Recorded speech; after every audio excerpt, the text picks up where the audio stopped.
Hello. So me and Felix are doing some cool stuff over the summer. He's doing this like 5k running challenge. Not obviously the whole 5k in one go, because he's a child. But we're just doing a little bit of running every day, and then we're going to tick it off the chart. So that's been really fun, and he's really enjoying it. And I've been teaching him French. We got loads of French books from the library, and we're just slowly plodding our way through. There are ones where it's like English words on one side and then French words on the other side. And I've been having to like do my absolute best at like doing the accent properly. And then when he copies me, it's just so adorable. So I've been super happy about that. So where I'm at with my skateboarding is like, on the one hand, really happy with the progress I've made within reason. Like, I've really pushed through some fears of like doing some of my tricks, like the frontside 50-50 and the Mayday on bigger stuff, and just like getting more flow around the bowl.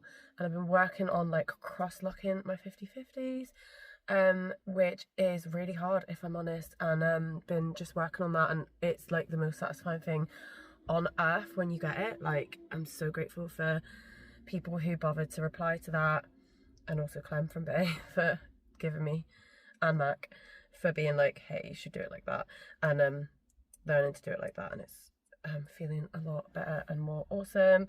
And skateboarding's been so funny for me for this year, because basically I don't think I ever really explained properly what I'm doing, but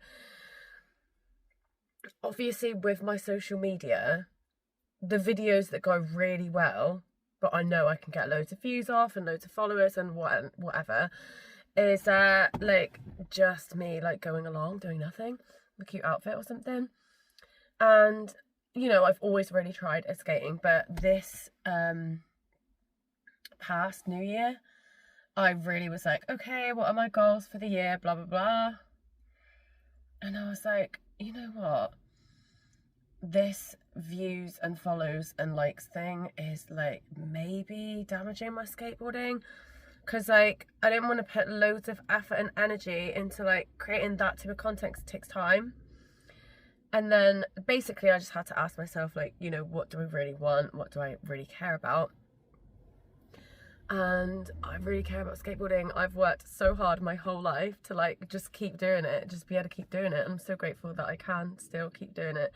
But I think my priorities have shifted basically, and I originally, like when I put the post out, I don't know if you guys saw it, I put out this post being like, I really wish, like, you know, that I had done the Olympics. And I obviously, you know, during that time, just before I had my son, I had done US Open.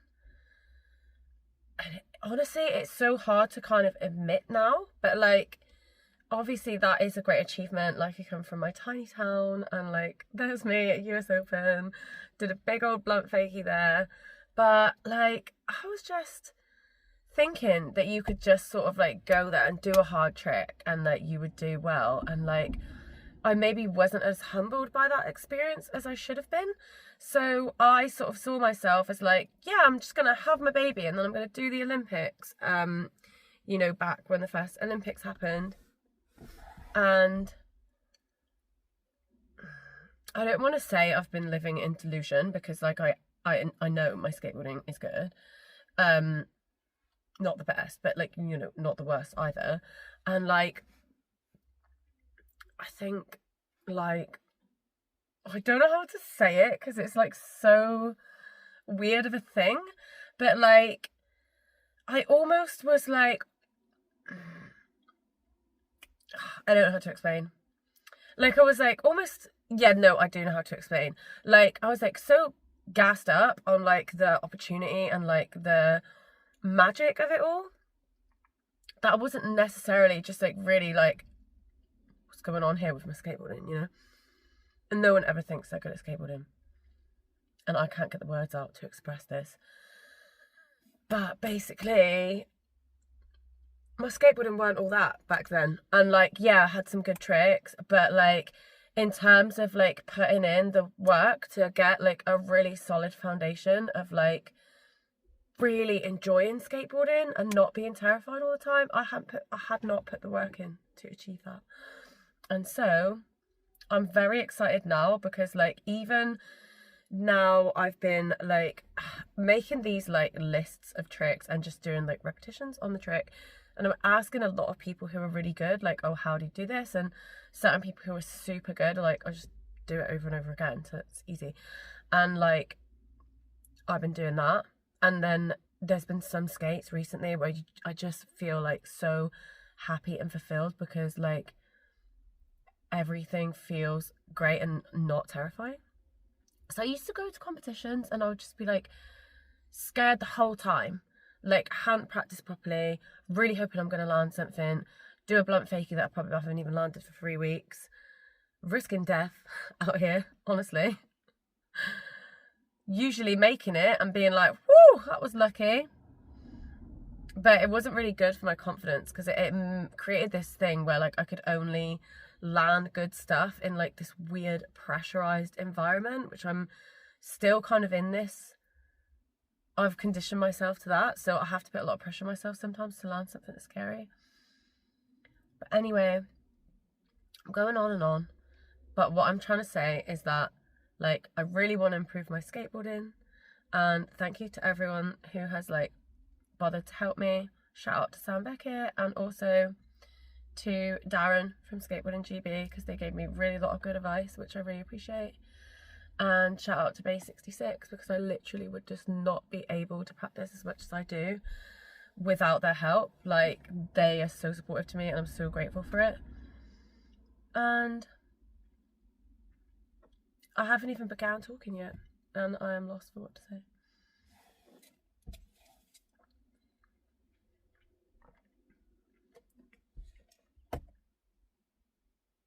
So that is it. That is what I wanted to do. So I'm gonna go to nationals.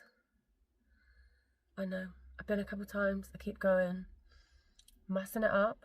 I did kind of good when I first had Felix after that one, and then I just fell off after that. Like, I broke my ankle, and then I went to one, and I was like, yeah, just gonna do a blunt and a mayday, and like everybody had got so good that I was like, oh, okay, that's not, and I wanted to leave so bad. I made myself do it, but like, oh god, I wanted to leave. And shout out to the Dolans, honestly, because they actually like made me feel so like cared for when I was there. And that's another thing, I think. You know, there's everyone's there and they're like very young and they all have coaches, and also their parents there, and like definitely not feeling like poor me or anything for that. Like, I love the opportunity to go to these things and definitely don't feel like I want my parents there. But it's a sort of strange thing to be a part of when everyone's kind of there with somebody, and I'm quite like a little solo missioner. So when it goes wrong, like, it's all very good when it's going well, but when it goes wrong, it can be a bit like, oh. And then, yeah, like Ruby and her family are so sweet to me, so I appreciate that. I'm going on and on and on. I don't remember what I was going to say. Oh yeah, so Hemel Hempstead, that nationals was like probably the most humbling experience of my entire life. And I was like, then always just like making excuses after that. Like, I'd be like, oh, I broke my ankle, or like, oh, you know, I've had a baby. And I never really used that as an excuse to like not skate or anything. Like, I've always wanted to skate, but there always was these like excuses of things I was like clinging on to. And it's actually one of the skaters' dads that had made me realise I was doing this. I hadn't realised I was doing this. And I was talking to, you know, someone's dad, I'm not going to say who, and like, he was kind of like blunt with me, and it was a really good thing, because like, you know, I'm like self-aware enough that if someone's like bothered by something I've said or something, I will like think about it. So like, I was kind of saying like, oh, and I'd like mention something about my background, and then saying about my broken ankle and, you know, this, that and the other. And he was like, oh, he said like, he don't want to hear a sob story from me or something. And I was like, okay. So like, we just moved on from that in the conversation. But him saying that made me realise like, yeah, I am doing that. I am giving a little shitty little story to back up my bullshit here, because I just actually haven't practiced enough or put in as much effort as anyone else. And I'm using all these things as excuses, not necessarily on purpose. Like, it took me that to realise. But I was like, I just need to practice more and put more effort in. And I just need to admit. And I don't know if this is like stopped recording or started recording or something then, because I waved my hand. But basically, don't say basically again. Basically, I need to go home for a start. But yeah, come with me. Come behind the scenes on what I'm doing. I will show you that I'm pretty much terrified 98% of the time. And as soon as I've landed one trick that I'm scared of, I can do it pretty much every try. I don't know how much truth that is. But I get re-scared of stuff and then I have to redo it again. It's a nightmare. You know, if you skate, you know how it is. And yes, I'll be showing practicing for nationals, which I've been doing for ages now. But my process and my little lists that I made